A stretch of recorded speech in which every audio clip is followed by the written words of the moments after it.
कथक नृत्य भारतीय शास्त्रीय नृत्य परंपरा की वह नदी जो सदियों से भारत की कला यात्रा की साक्षी रही है। इस नृत्य परंपरा में अपनी साधना के रंग भरती हैं डॉक्टर नवीना जाफा।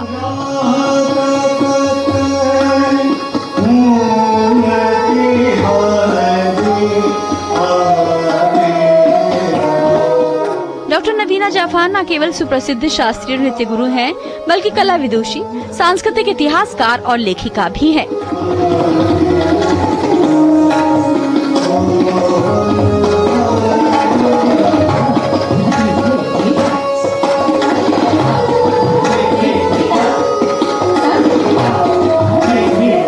उनकी नृत्य कला प्रस्तुतियों में अपनी संस्कृति के प्रति गहन अनुराग, शोध और पूरी दुनिया में उसकी सुगंध फैलाने की ललक खूबसूरती से निखरकर सामने आती है।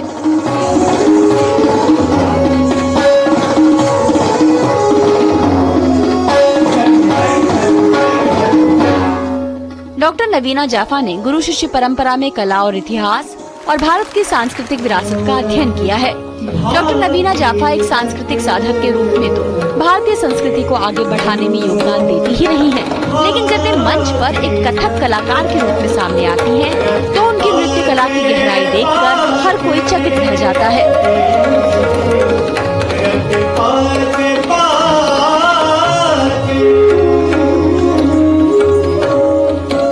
हाल ही में उनकी नृत्य कला से सजी एक नृत्य संध्या समावेश में स्वाधीनता नाम से देशमुख ऑडिटोरियम में आयोजित हुई।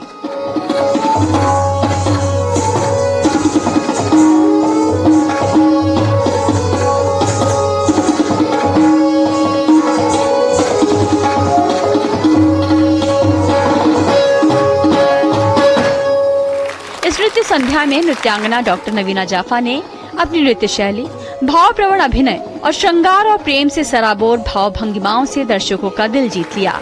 इस प्रस्तुति के एक भाग में कृष्ण मनोहर बनवारी के प्रति प्रेम की अभिव्यक्ति थी, जिसमें कथक नृत्य के व्याकरण के साथ साथ डॉक्टर नवीना की प्रेम और जीवन की साधना की स्याही से लिखी हुई कहानी भी थी।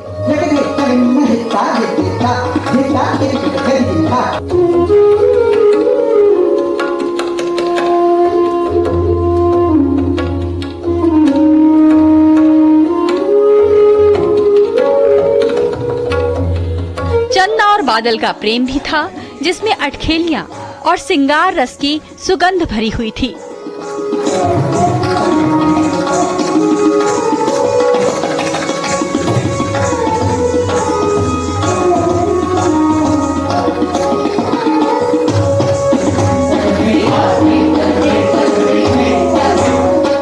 इस नृत्य प्रस्तुति में डॉक्टर नवीना जाफा ने अपने गुरुओं को नमन भी किया।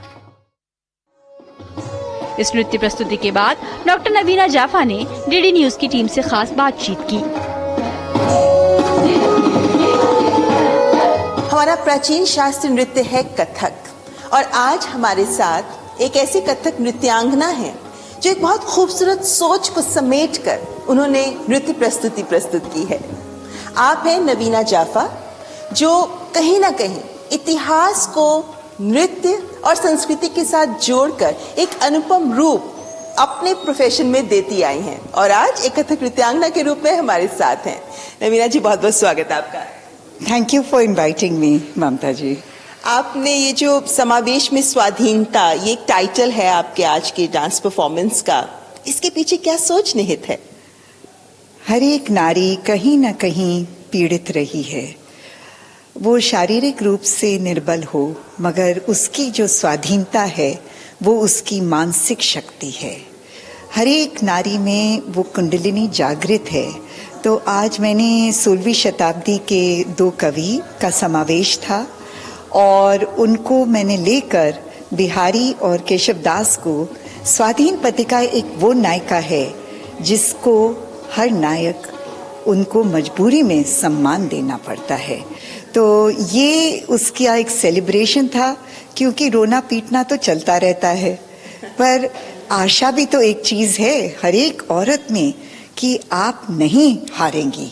You will never say I have lost. आपको लगता है क्या कि कथक नृत्य चूंकि एक बहुत ही व्यापक नृत्य शैली है, कई तरह की संवेदनाएं, भंगिमाएं इसमें आप जोड़कर काम करती हैं, आपके इस भंगिमा में, आपकी इस प्रस्तुति में कहीं ना कहीं भाव भंगिमा का प्रधान था।